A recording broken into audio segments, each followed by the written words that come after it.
একটি সন্ধ্যাবেলা ঘরের এক কোণে বসে মেয়ে তানিয়া মোবাইলে কার্টুন দেখছে।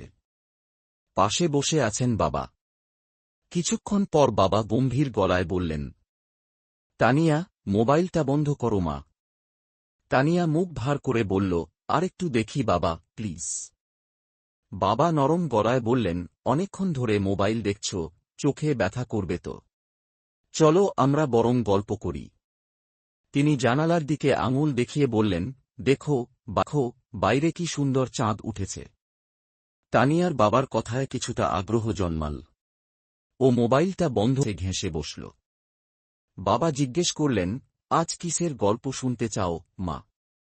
তানিয়া একটু ভেবে বলল, পরীর গল্প।